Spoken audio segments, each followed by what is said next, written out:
When did you decide your feelings were too much for everyone else? Because you did decide at some point, you just don't remember it. Maybe it was the time you cried and someone said, "Stop being so sensitive." Maybe it was the time you needed something and felt like a burden just for needing it. So you made a deal with yourself. I'll feel less. I'll need less. I'll take up less space. And it worked. You became the calm one. The one who's always fine. The one who never makes things complicated. But here's what no one tells you. You signed that deal to survive their discomfort, not your own. Here's what I got wrong about emotionally guarded people for a long time. The most shut down people are not the ones who feel the least. They're almost always the ones who once felt the most. Disproportionately sensitive, deeply empathic. The first one to feel the tension in a room before anyone's said a word. That sensitivity, when it's met with safety, becomes a superpower. But when it's met with dismissal, it doesn't disappear. It goes underground. The person doesn't stop feeling, they stop showing. There's a difference, and it's everything. Here's what it actually looks like. The person who shows up for everyone but never asks for help themselves. The one who will drop everything for a friend in crisis. But when they're in crisis, they disappear. And tell everyone they're fine. Warm, funny, present, until the conversation gets genuinely personal. And then something shifts. And one day, someone who loves them says, "I feel like I can't reach you." And they want to say, "I know.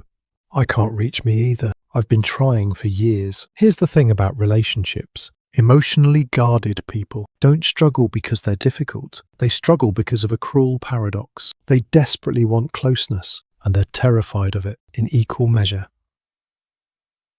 They want someone who will stay, but they can't fully let anyone in, because letting someone in means being known, and being known means being seen in all the ways you're not enough.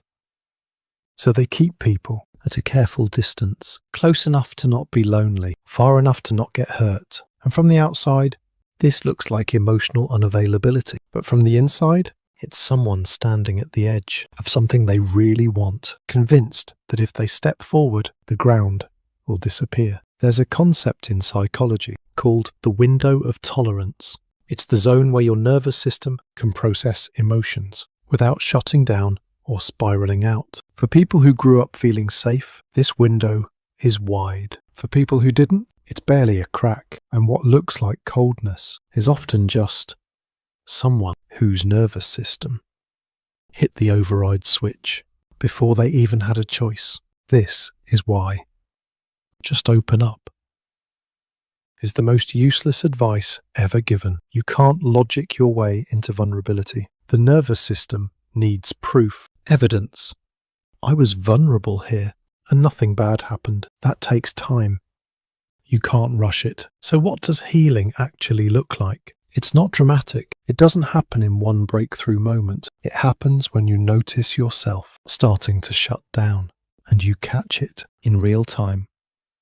That noticing is everything, because the shutdown usually happens so fast. You don't even see it. 1 second you're present, the next second you're behind glass. The work isn't open everything up. It's quieter than that. Can I stay 1 second longer than I used to? Can I let one true thing show? Not everything. Just one thing. I'm not actually fine. This is hard. I'm scared. To one person in one moment and see what happens. Here's the insight that changes everything. The danger you built your armor to protect against in most rooms you walk into now is not there anymore.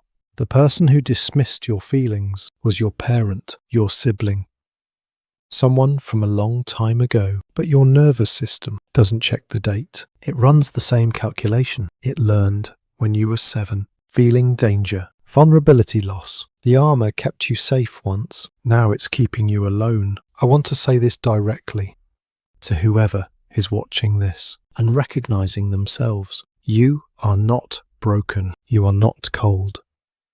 You are not incapable of love. You are someone who learned to survive. in a specific set of circumstances, and that learning was brilliant. It served you. The part of you that went quiet when things got loud, that was protection.